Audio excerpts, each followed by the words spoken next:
नमस्कार दोस्तों, उम्मीद करता हूँ आप सब बिल्कुल ठीक होंगे। क्लास लेने के लिए आप सब बिल्कुल तैयार होंगे। जितने ऐसे बच्चे हैं क्लास में आ चुके हैं, आप सभी का हार्दिक स्वागत।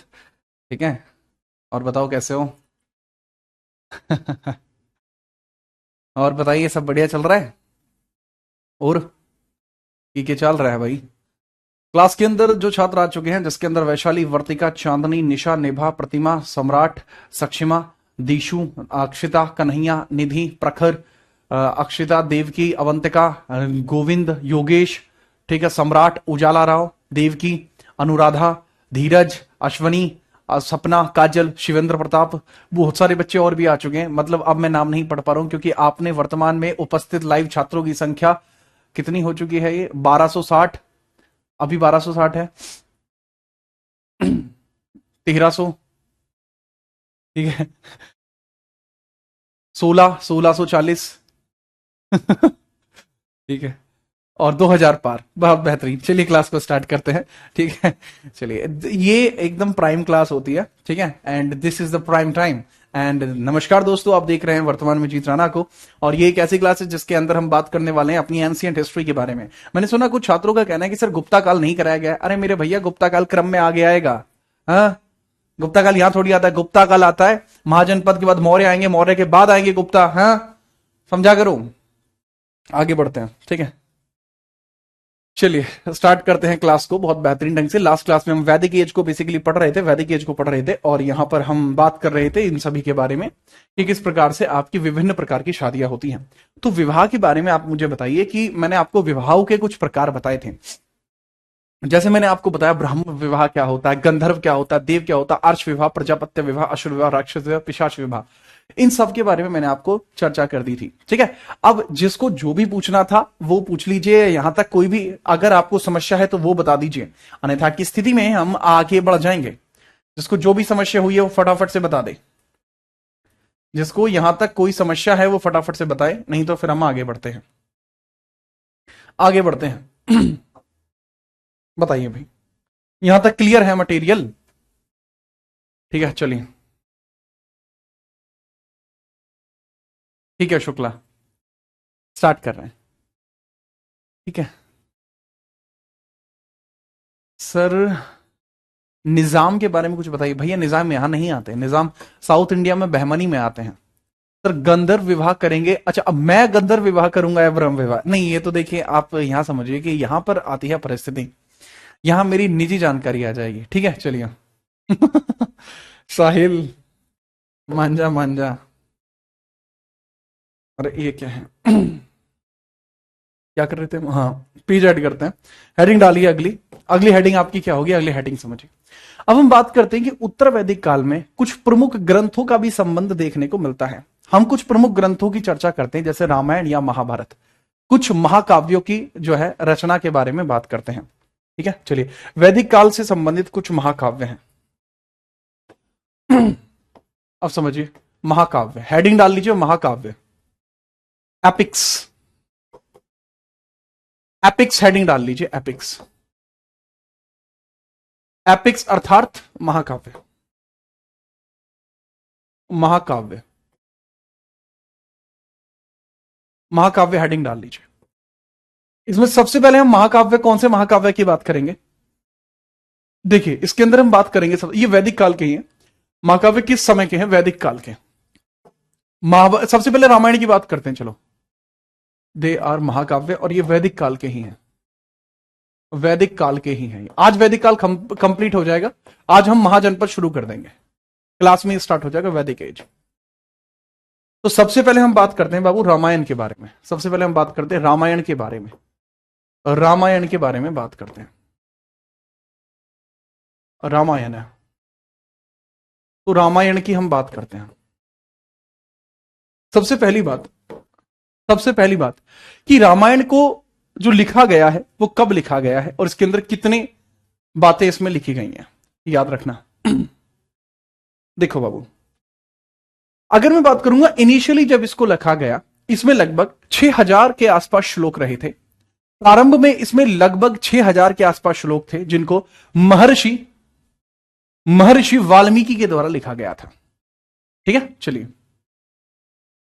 मैंने क्या बताया इसके अंदर? आपको यह पता होना चाहिए कि इसमें ठीक है, इसको महर्षि वाल्मीकि जी ने लिखा था। महर्षि वाल्मीकि जी ने लिखा, वाल्मीकि जी के द्वारा रचित था ये, महर्षि वाल्मीकि के द्वारा रचित था ये, यही था। अच्छा ठीक है, तो बाबू क्या महर्षि वाल्मीकि, तो आप याद रख लेना महर्षि वाल्मीकि ये लेखक है। पूछा जाता है कि महर्षि वाल्मीकि ने इसको किस भाषा में लिखा था, तो महर्षि वाल्मीकि जी ने इसको संस्कृत भाषा में लिखा था। That was in Sanskrit, Sanskrit, that was in Sanskrit,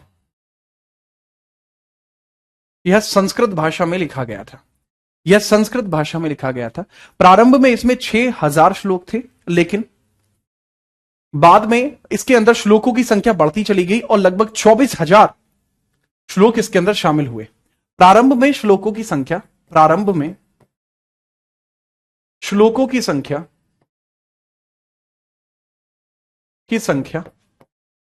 6000 थी, 6000 थी, परंतु बाद में श्लोक बढ़कर 24,000 हो गए, परंतु बाद में बढ़कर 24,000 हो गए,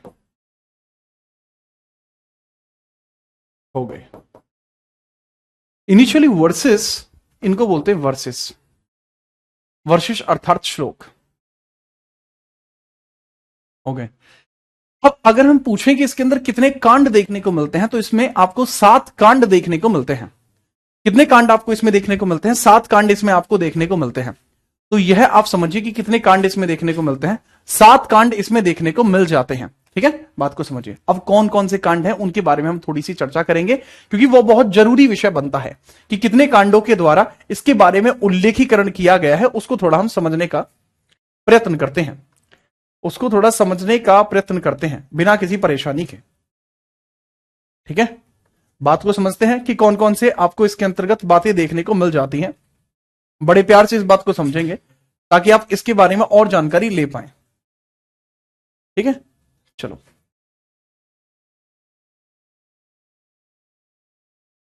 कितने कांड मैंने बताया सर? 7 कांडों का मतलब क्या हुआ? मतलब इसके भाग, मतलब इसके पार्ट्स की बात यहां पर की जा रही है। 7 कांड यानी 7 पार्ट्स। जैसे सबसे पहले बालकांड से स्टार्ट होती है, सबसे पहले बालकांड, फिर अयोध्या कांड शुरू होता है, फिर आरण्यक कांड शुरू होता है।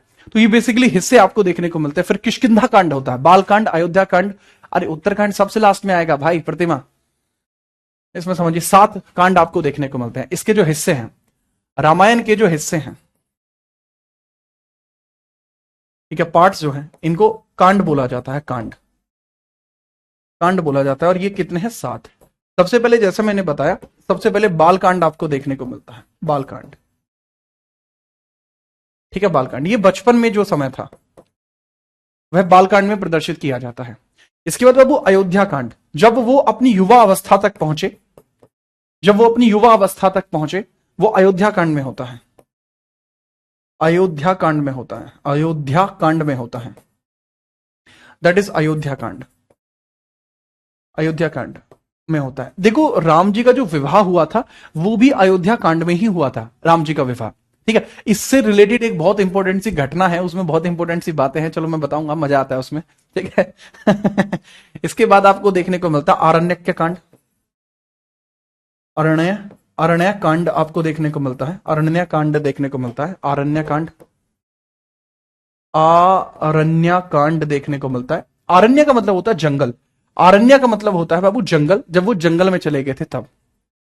इसके बाद किष्किंधा, किष्किंधा, किष्किंधा, किष्किंधा कांड आपको देखने को मिलता है, किष्किंधा कांड।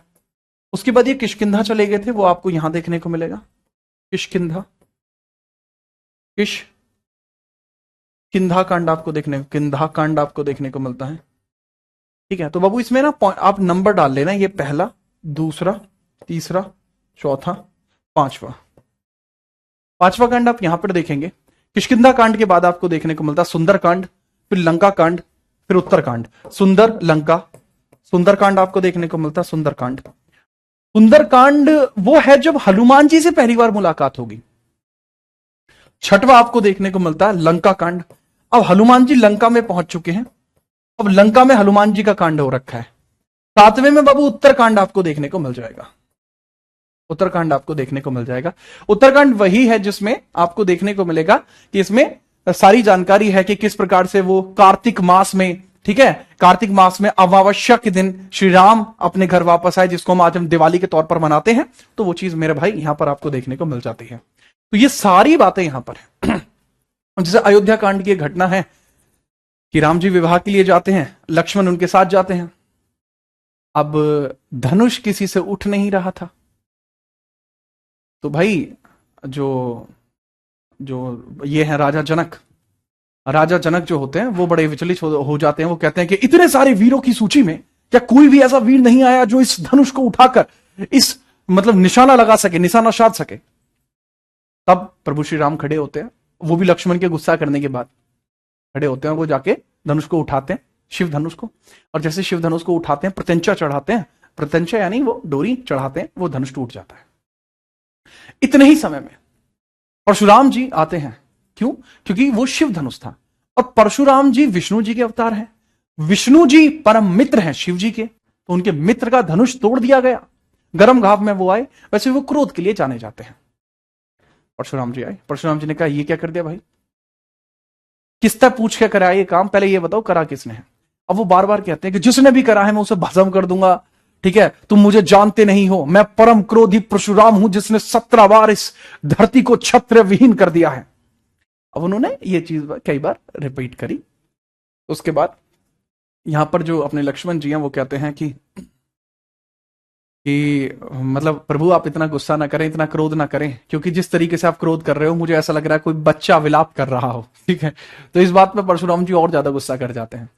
तो उसके बाद लक्ष्मण जी कहते हैं कि क्या आपको यह बात पता नहीं, क्या आपको इस बात का अनुमान नहीं कि नहीं, ऐसे कहते हैं, क्या आपको इस बात का अनुमान नहीं जिस सभा में रघुवंशियों में से कोई एक भी उपस्थित होता है वहां इस प्रकार की बातें नहीं की जाती, वहां शौर्य दिखाया जाता है। भैया के चरणों की सौगंध अगर वो मुझे आज्ञा दे तो अभी मैं इस पृथ्वी को इस प्रकार से उठा के पटकूं कि इसके खंड खंड हो जाएं।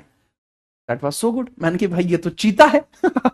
तो मतलब बहुत ही उनका ना जो बिहेवियर दिखाया गया है वो बेसिकली काफी एंग्री दिखाया गया है, ठीक है, क्योंकि वो इस तरीके से दिखाए गए जैसे बलराम दिखाए गए हैं आपके, ठीक है, जो महाभारत वाला जो पोर्शन है उसके अंदर दिखाया गया, तो वो बहुत बेहतरीन आपको देखने को मिलता है, ठीक है। तो ये कांड आपको कुछ इस प्रकार से देखने को मिलते हैं और इनके हिस्से क्या पूछ लिए जाते हैं, हाँ भाई ये जरूरी है, आप याद रखेंगे। अच्छा, रामायण भाषा का जो आप कह सकते हैं इसका बहुत बार ट्रांसलेशन हुआ है, ठीक है, ट्रांसलेशन इसका बहुत बार हुआ है, तो उनके बारे में आप समझिएगा कि इनके ट्रांसलेशन के बारे में क्या कुछ बातें कही जाती हैं। जैसे अवधि में किसने किया है, तुलसीदास। अवधि भाषा में किसने किया, तुलसीदास जी ने किया है। अवधि में, अवधि भाषा में किसने लिखा, तुलसीदास जी ने, तुलसीदास जी ने, तुलसीदास जी ने लिखा है, तुलसीदास।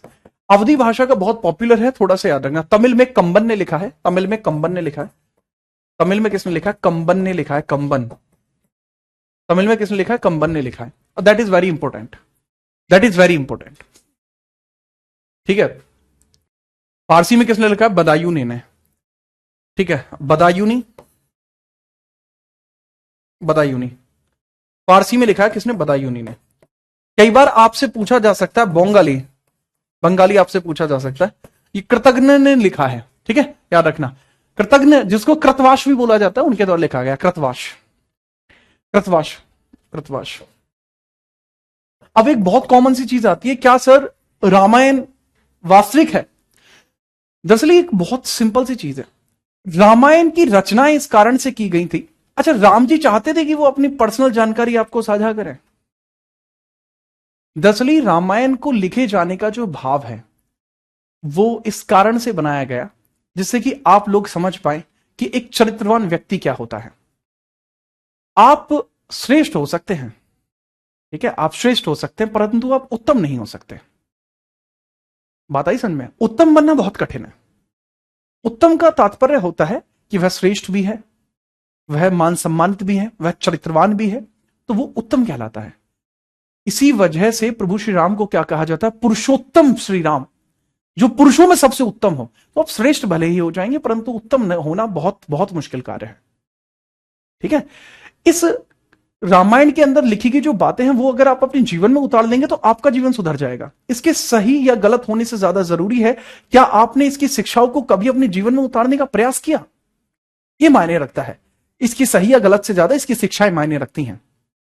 तो जिसके मायने हो आप उस पर ध्यान दीजिए, उस चीज को थोड़ा समझिए। कृतवास जी के द्वारा इसको लिखा जाता है बंगाली भाषा में, ठीक है, याद रखना। अब जो टी.आर. ग्रिफिथ्स है वो इंग्लिश में लिखते हैं टी.एच. ग्रिफिथ्स के द्वारा इसको लिखा जाता है TH. Griffiths, R.T.H. Griffiths English में, R.T.H. Griffiths, R.T.H. Griffiths, R.T.H. Griffiths के द्वारा इसको लिखा गया है, ठीक है, याद रखना। चंदन झा के द्वारा मैथिली में लिखा गया है, इतना पर्याप्त होगा। चंदन झा ने किस में लिखा, मैथिली में। चंदन झा ने लिखा है मैथिली में, चंदन झा। चंदन झा में किसने लिखा है, चंदन झा ने मैथिली भाषा में लिखा, मैथिली।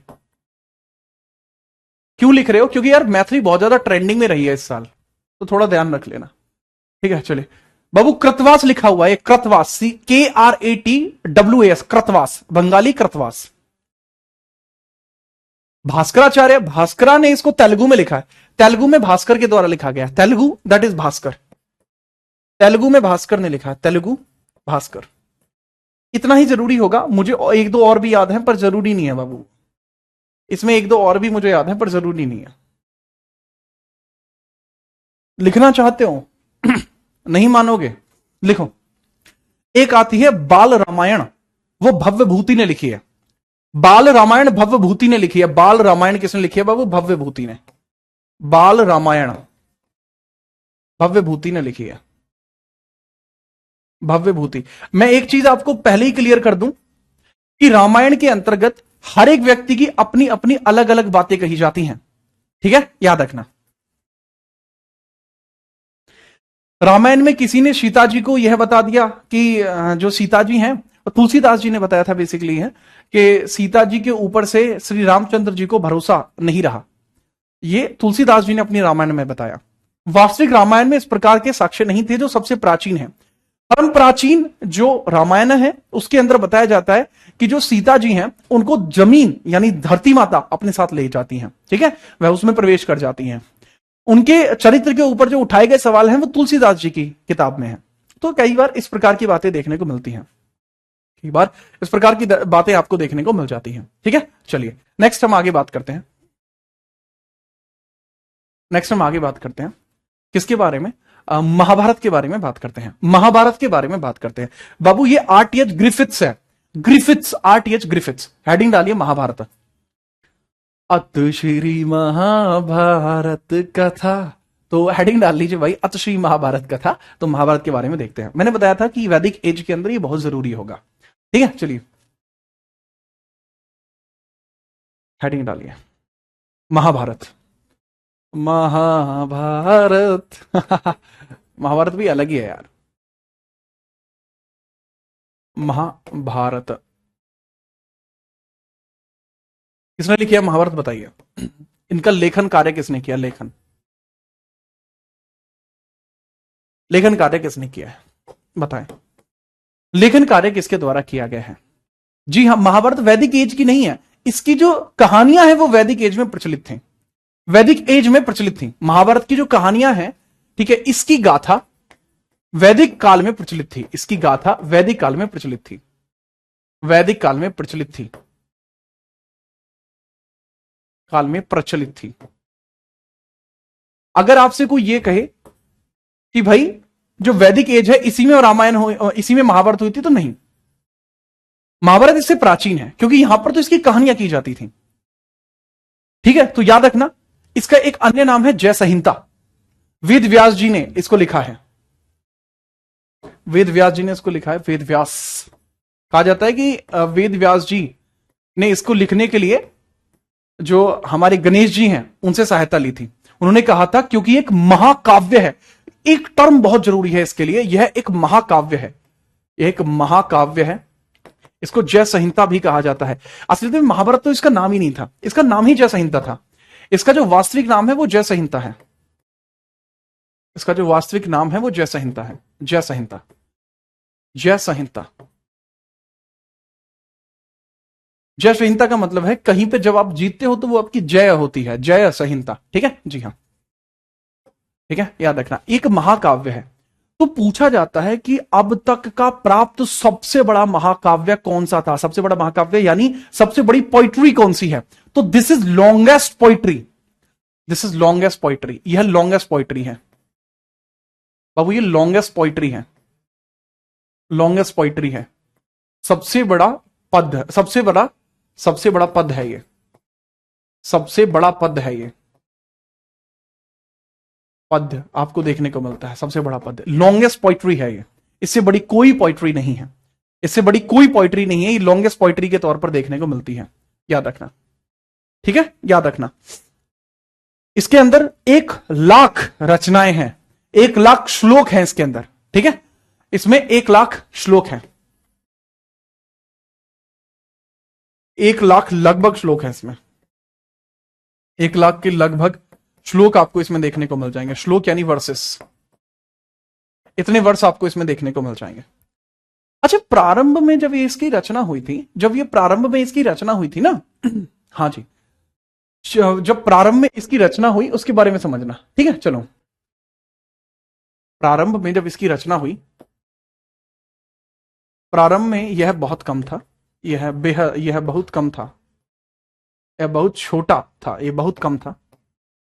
प्रारंभ में यह बहुत कम था कि इसके अंदर बहुत सारी बातें नहीं की गई थी, प्रारंभ में शुरुआत में इसके अंदर इतनी सारी बातें नहीं की गई थी। लेकिन बाद में क्या होता है, बाद में क्या होता है, जो गुप्त काल है, गुप्त काल के समय में इसके अंदर बहुत सारी बातें जोड़ दी जाती हैं। ठीक है, गुप्त व मौर्य काल में, परंतु गुप्त व मौर्य काल में इसमें बहुत सारी रचनाएं जोड़ दी गई। गुप्त व मौर्य काल में, मौर्य काल में इसमें जीवन की महत्वपूर्ण सीखों को जोड़ा गया था, जीवन की महत्वपूर्ण सीखों को जोड़ा गया, सीखों को जोड़ा गया, सीखों को जोड़ा गया, सीखों को जोड़ा, जोड़ा। ठीक है, याद रखना, बहुत बेहतरीन, ये इसके अंदर कंफर्म है। अध्याय कितने हैं 18। क्या फिर वही बात कि ये सही है नहीं, जैसा मैंने बताया। ठीक है, जैसा मैंने बताया, इसके पीछे का कारण यही है भैया, जो चीज मैंने आपको यहां बताई इसके पीछे का कारण यही है। ठीक है, याद रखना। शुरुआत में कितने थे बाबू, शुरुआत में 8800 श्लोक थे इसमें, शुरुआत में 8800 श्लोक थे, लेकिन अब आके बाबू ये लगभग 1,00,000 हो गए। प्रारंभ में कितने थे, प्रारंभ में 8800 श्लोक थे। ठीक है, चलो,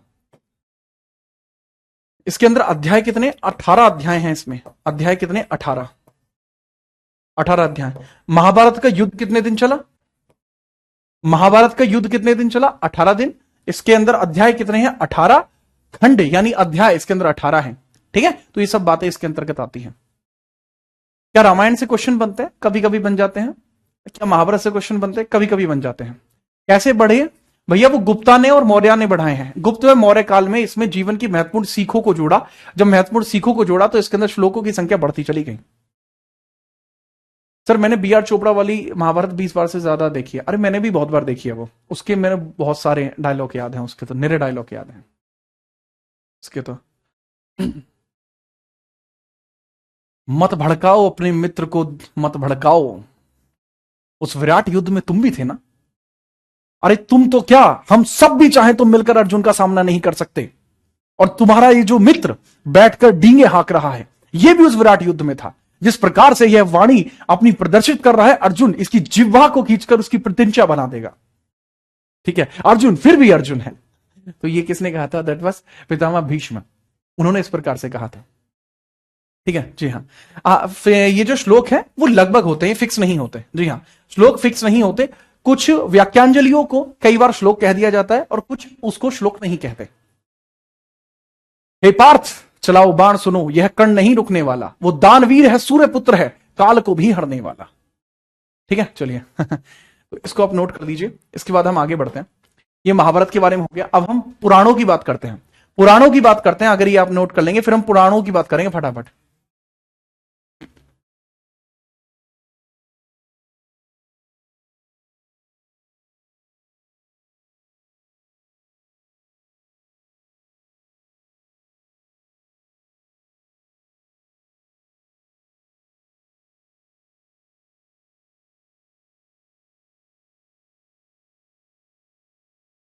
चलिए, युद्ध भी 16 दिन ही चला था। युद्ध कहां चला था? कुरुक्षेत्र में।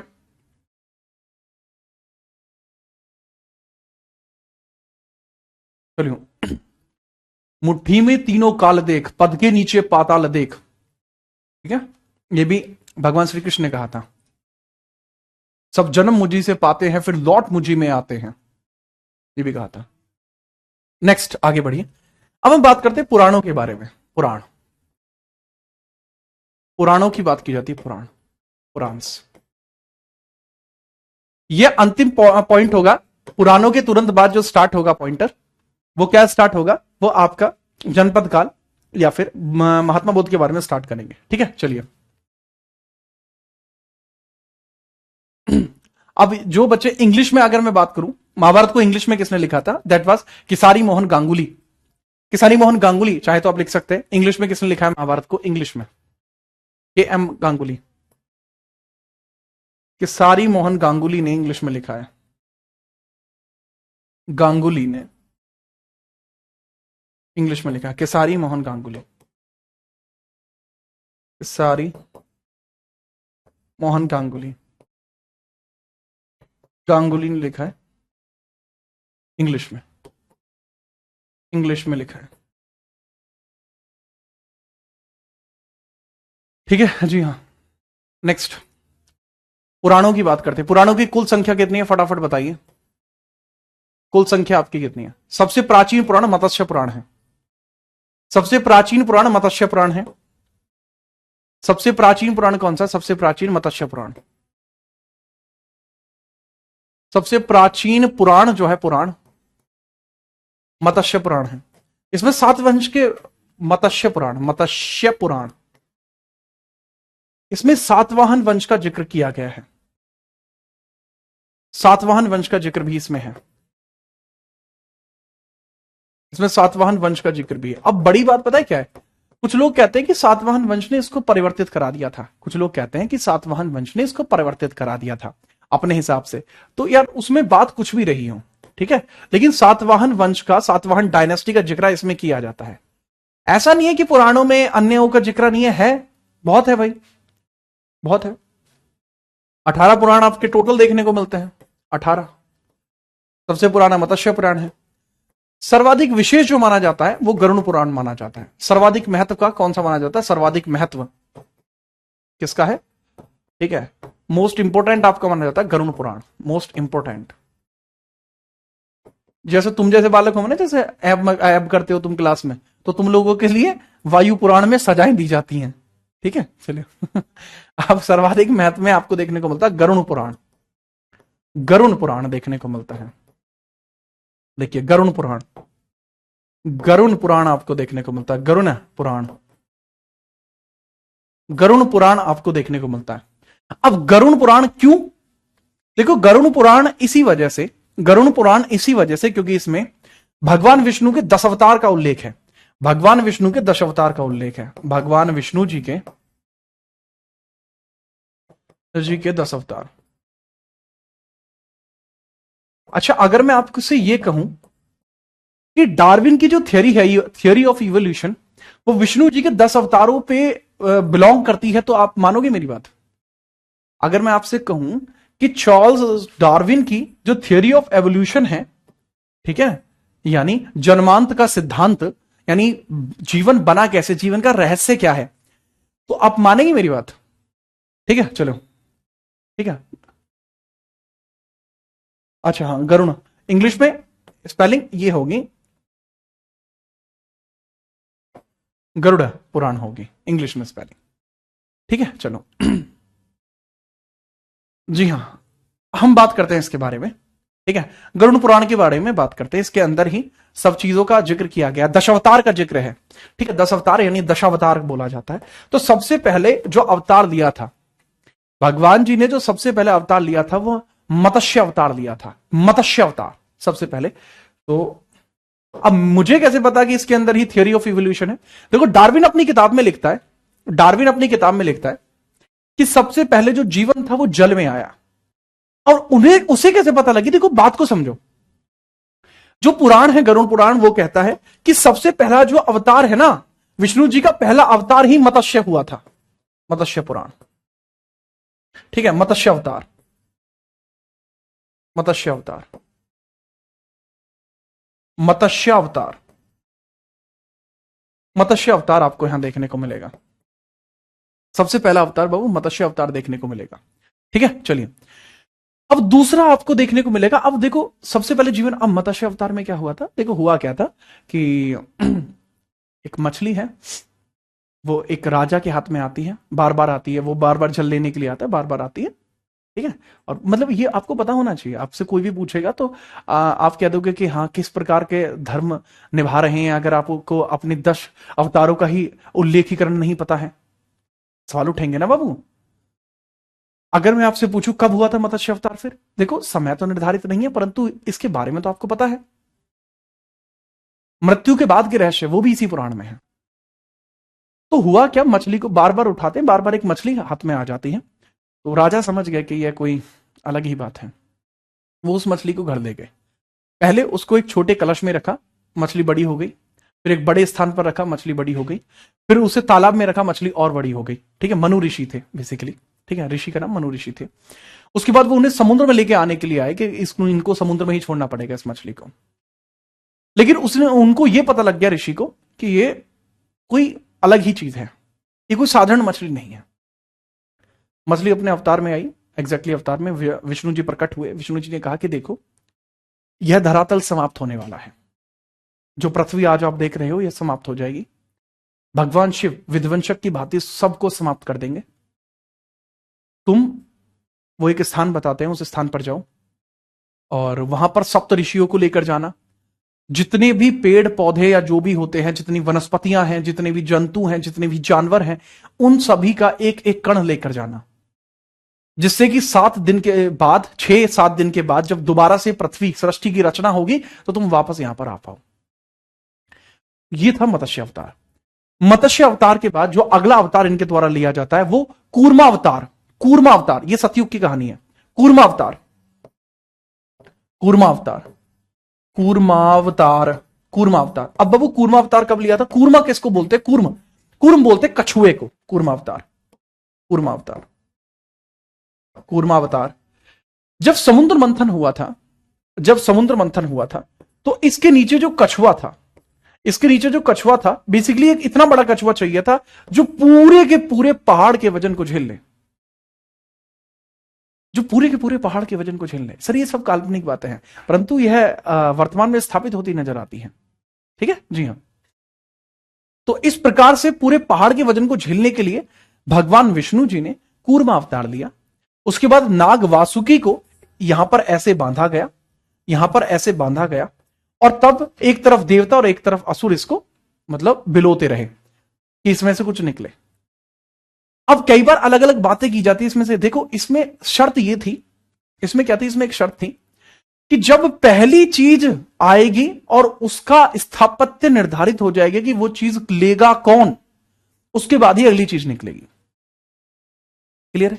तो लक्ष्मी जी जब निकलती हैं, उस अवतरित हुई लक्ष्मी जी उसमें से, आपको पता लक्ष्मी जी इसी में से निकली है, समुद्र मंथन से ही लक्ष्मी जी निकली है। तो लक्ष्मी जी निकलती हैं, ठीक है, और बेहतरीन ढंग से वो लक्ष्मी जी देखती हैं ये लोग तो असुर हैं, ये तो भैया अलग ही हैं, उधर देवता शोर मचा रहे हैं, ये तो शोर मचा रहे हैं। तो वो किसके पास गई? भगवान विष्णु के पास। समझ में आई बात?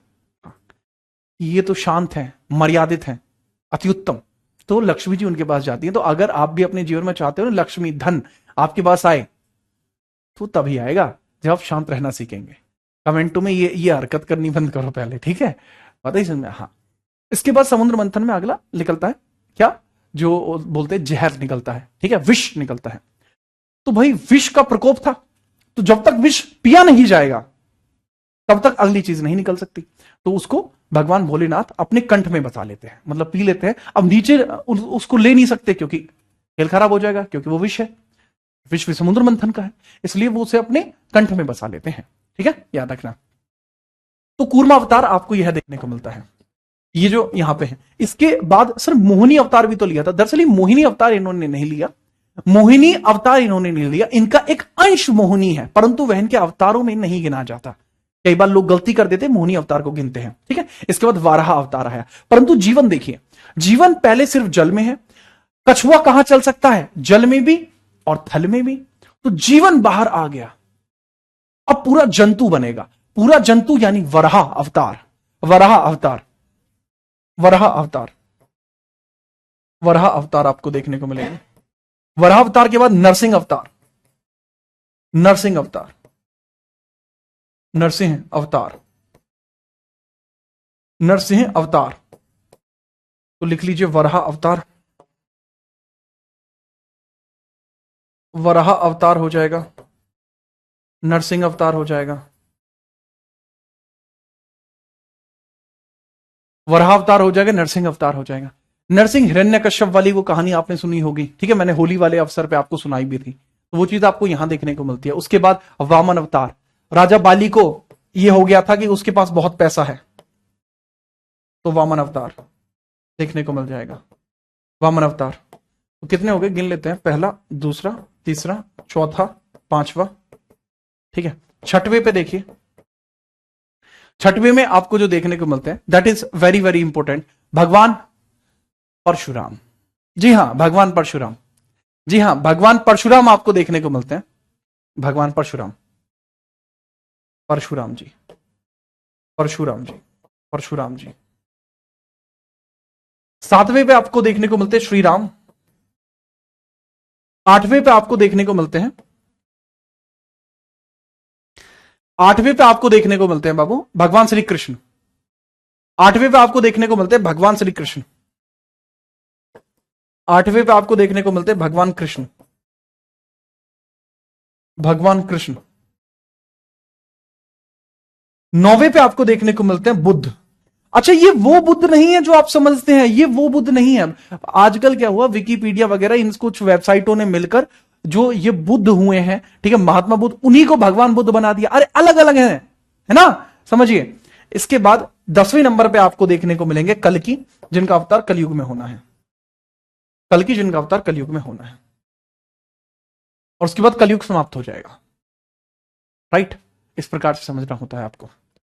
तो ये सारी की सारी बातें आपको पता होनी चाहिए। वामना अवतार, वामना अवतार, ठीक है, परशुराम जी, परशुराम, श्री राम, श्री कृष्ण, कृष्ण जी, कृष्ण जी आपको देखने को मिलते हैं, दैट इज बुद्धा, ठीक है। और ये जो बुद्ध हैं ये बिल्कुल अलग हैं, ये बुद्ध वो बिल्कुल भी नहीं है। ये 5000 साल पहले थे, अंजना और हेमसदन 5000 साल पहले थे,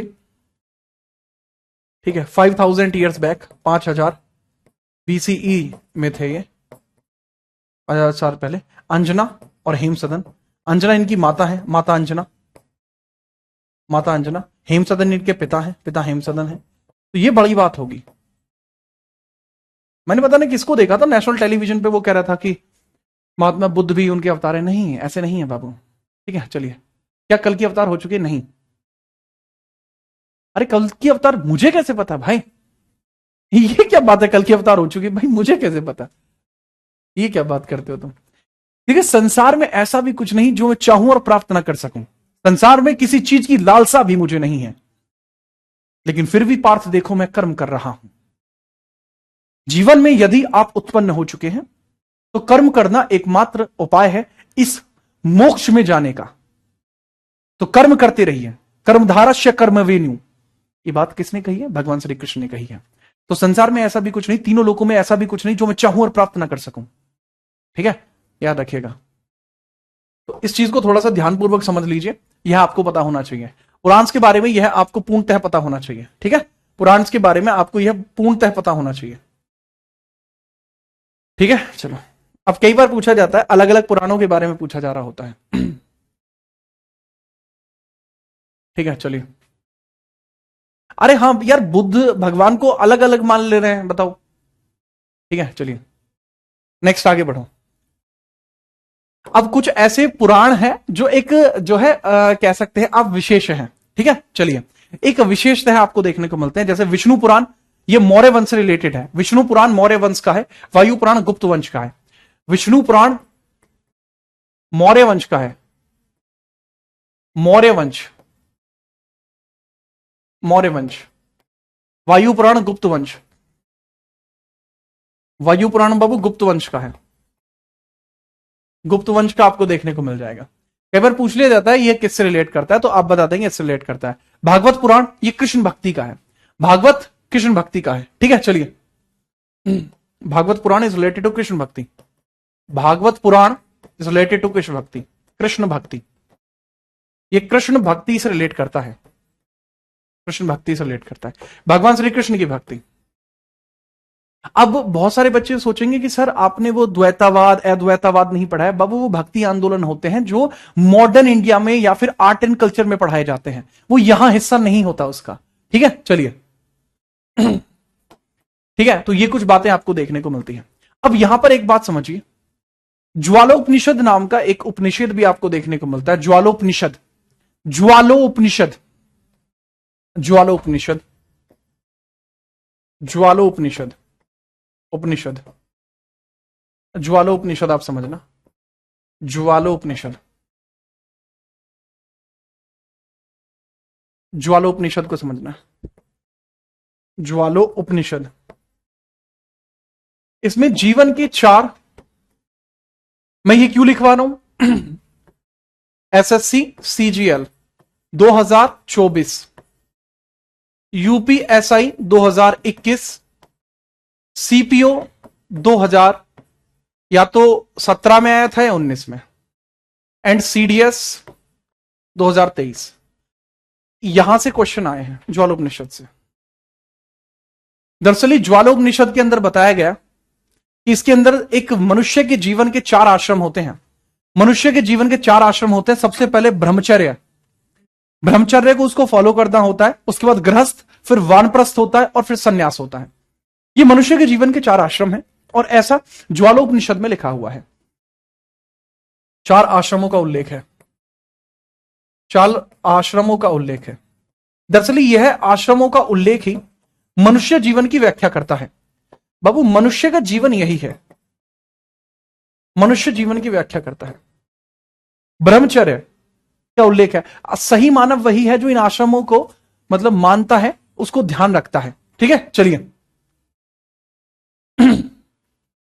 ठीक है, आयुष डट जा छोरे, आपका इंतजार है। हाँ देखो, जो बच्चे कह रहे हैं कि सर आपसे मिलने आएंगे, आप सभी का दिल खोल के इंतजार है, ठीक है। आप बढ़िया से अपनी जॉब लीजिए और मैं इंतजार कर रहा हूं आपका, ठीक है। जीत राणा आपकी याद में ठीक है। अब यहां ध्यान दीजिए, सबसे पहले होता है बाबू क्या, ब्रह्मचर्य, ब्रह्मचर्य आपको देखने को मिलता है, ब्रह्मचर्य।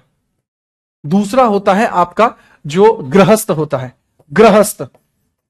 फिर होता है वानप्रस्थ, ठीक है, वानप्रस्थ आपको देखने को मिलता है, प्रस्थ आपको देखने को मिलता है, वानप्रस्थ आपको देखने को मिलता है। उसके बाद होता है सन्यास, उसके बाद होता है सन्यास। ये 25-25 साल का होता है सन्यास। एक मनुष्य की आयु इसमें कितनी बताई गई है, 100 साल बताई गई है, मनुष्य की आयु 100 साल बताई गई है। ब्रह्मचर्य 0 से 25 वर्ष तक आपको ब्रह्मचर्य का पालन करना होगा। 25 से 50 वर्ष तक आपको गृहस्थ का पालन करना होगा। 50 से 75 वानप्रस्थ और 75 से 100 यह आपका सन्यास का समय होता है। इसके बाद आपकी जो आत्मा है वह रह जाती है और आपका जो शरीर है वह समाप्त हो जाता है, याद रखिएगा। जी हां, कितने से कितने वर्ष बता तो दिया चांदनी। ये इस प्रकार की घटनाएं आपको देखने को मिलती हैं, ठीक है। सर आप उज्जैन, मैं बहुत जल्दी उज्जैन आने वाला हूं। जो बच्चे पूछे उज्जैन, हाँ मैं उज्जैन आ रहा हूं। अब मतलब कोई मीटअप ऐसा नहीं है, मतलब ऐसे मैं सिर्फ आ रहा हूं, अकेला ही आ रहा हूं भाई, ऐसे मतलब मैं कोई बैरिकेड वगैरह नहीं लगवा रहा, ठीक है। मीटअप नहीं है ऐसे, मतलब किसी काम से आना था, वर्किंग है, ठीक है। चलिए, उपनिषद में किसकी जानकारी मिलती है, जीवन का सही मायने क्या है, ये उपनिषद में पता लगता है। पुराने में क्या पता लगता है, पुराणों में अध्यात्म की बातें की गई हैं, वही पुराण है, पुराणों में ही अध्यात्म की बातें की गई हैं, ठीक है, याद रखिएगा, ठीक है। फटाफट इसको याद रखिए। जो बच्चे कह रहे हैं इसको सेलिबेसी लिख सकते हैं, सेलिबेसी लिख सकते हैं, बट हिंदी में इसको ऐसे लिखना है, ठीक है। सर हरियाणा कब जाते हैं, हरियाणा में तो मैं आता जाता ही रहता हूँ, वीकली आना जाना होता रहता है। गाजियाबाद मेरे घर के पास ही है भाई, ज्यादा नहीं है। ठीक है, तो ये इसमें इंपॉर्टेंट है। नेक्स्ट अगली अगली हेडिंग बनाइए, अगली हेडिंग बनाइए, अगली हेडिंग बनाइए। ठीक है, चलिए। और पूछा जाता है कि पुराणों की रचयिता कौन है? पुराणों की रचयिता कौन है? पुराणों की रचना किसने लिखी है? सभी पुराणों की रचयिता कौन है? सभी पुराणों की रचयिता, पुराणों की रचयिता कौन है? रचयिता कौन है? सभी पुराणों की रचयिता कौन है? बाबू लोमहर्ष को जानते हैं आप? लोमहर्ष, लोमहर्ष थे और उनके पुत्र थे उग्रश्रवा। लोमहर्ष और उग्रश्रवा ये हैं, लोमहर्ष और उग्रश्रवा, लोमहर्ष व उग्रश्रवा, उग्रश्रवा, लोमहर्ष और उग्रश्रवा आपको देखने को मिल जाते हैं। लोमहर्ष एंड उग्रश्रवा, लोमहर्ष और उग्रश्रवा, लोमहर्ष, हर्ष एंड उग्रश्रवा, श्रवा आपको देखने को मिलते हैं। ठीक है बाबू, दैट्स परफेक्ट, दैट्स परफेक्ट। ठीक है, दैट इज क्लियर। हाँ, ऋषि हैं ये, लोमहर्ष ऋषि हैं बाबू, ये these are rishi, these are rishis, ये ऋषि हैं बाबू, ऋषि मुनि हैं, दीज आर सेंट्स। अबे वेद व्यास क्यों करेंगे भाई? ठीक है, चलो, तो ये आपको इंपोर्टेंटली याद रखना है। यहां पर अगर मैं आज बताऊं तो हमारा सिलेबस कहां तक हो चुका है वो समझिए। शुरुआत के तीनों हिस्से हमारे हो चुके हैं और ये सबसे बड़ा पोर्शन कंसीडर किया जाता है, तो हमने एक बहुत बड़े पोर्शन को कंप्लीट कर दिया। लोग कहते हैं कि बहुत ज्यादा बोरिंग था, लेकिन आप बताइए आपको कैसा लगा? सर आत्मा कहां जाती है? वास्तविकता में आत्मा का जो प्रवेश होता है वो दूसरे शरीर में हो जाता है। इस प्रकार की जो अवधारणा है वो हिंदू धर्म में दी गई है। सनातन धर्म के मायने में अगर हम देखें तो पुनर्जन्म जैसी चीजों के ऊपर विश्वास रखा जाता है, जबकि बुद्धिज्म में, जैनिज्म में इस प्रकार की बातें नहीं होती। परंतु फिर भी पुनर्जन्म के ऊपर कई बार टिप्पणियां की जाती हैं और आत्मा का प्रवेश एक दूसरे शरीर में हो जाना, यह भी उसी की परिकल्पना का एक हिस्सा है। सही मायने में देखें तो जो हमारा शरीर है वो सिर्फ हमें, मतलब आप लोगों में कन्वर्सेशन करने के लिए बनाया गया है, ताकि आप समझें, सोचें और आपका जो जीवन का उद्देश्य है उसको समझ पाए। राइट? अब हम कल की क्लास में सबसे पहले मैं आपको सोच रहा हूं कि जैन और बुद्धिज्म करा दूं, उसके बाद हम महाजनपद काल की स्टार्टिंग करें। ठीक है, आप जैसा उचित समझें देख लेते हैं कि कल मैं आपको बुद्धिज्म से स्टार्ट कराऊंगा, देन जैनिज्म और देन हम महाजनपद काल की स्टार्टिंग करेंगे, या पहले महाजनपद काल को स्टार्ट कर लेते हैं, कोई दिक्कत नहीं है। ठीक है, बहुत तगड़ा इंटरेस्टिंग था ना? अब आपको अलग लेवल का मजा आएगा। अब तक जो आपने देखा, अब आपको भौकाल देखेंगे। अब आप इस्लामिक में क्या है, इस्लामिक के अंतर्गत इस प्रकार की बातें नहीं की जाती भाई। ठीक है, मुझे मतलब इस्लामिक के बारे में मेडावल इंडिया में पढ़ाता हूं मैं, मेडावल इंडिया की दूसरी क्लास में इस्लामिक के बारे में बताता हूं मैं। सर क्या आप भूतों में ट्रस्ट रखते हैं? देखो, क्या आप भगवान में ट्रस्ट रखते हैं? हाँ, तो अगर आप एक पॉजिटिव चीज का ऑरा मान रहे हैं तो नेगेटिव चीज का ऑरा मानना है मानना, ये आपके ऊपर है। ठीक है, चलिए सर क्वेश्चन, हाँ कल क्वेश्चन कराएंगे थोड़ा सा। ठीक है, कल क्वेश्चन थोड़े से कराएंगे, देन हम सीधी बात करेंगे, देन महाजनपद की। वेदांत क्या होते हैं? वेदांत की चर्चा रजत में पहले ही कर चुका हूं। हाँ, सीरियल वाइज बहुत बेहतरीन। ठीक है, चलो अब आपसे कल मिलेंगे, तब तक के लिए बढ़िया तरीके से पढ़िए। और दूसरी बात, ठीक है, दूसरी बात आप याद रखना, मैं संपूर्ण भारत का भ्रमण करूंगा, पहली बात तो ये याद रखना। ठीक है, दूसरा, जो आप लोगों का यूट्यूब चैनल है ना जीत राणा जीएस, उस पर मैं कल करंट अफेयर्स की क्लास लेने वाला हूं, ताबड़तोड़। एक तो होती है छोटी मोटी क्लास, नहीं, मैं एक बड़ी करंट अफेयर्स की क्लास लेने वाला हूं जो मार्च की है। बेसिकली मार्च महीने की जो भी करंट अफेयर्स है वो कल मैं लूंगा 11 बजे के आसपास। अब देख लेना यूट्यूब चैनल के ऊपर। ठीक है, आपका जो यूट्यूब चैनल है जीत राणा जीएस, हाँ उस पर। ठीक है, और एक जल्दी ही एक बड़ी सी सीरीज भी लेकर आएंगे।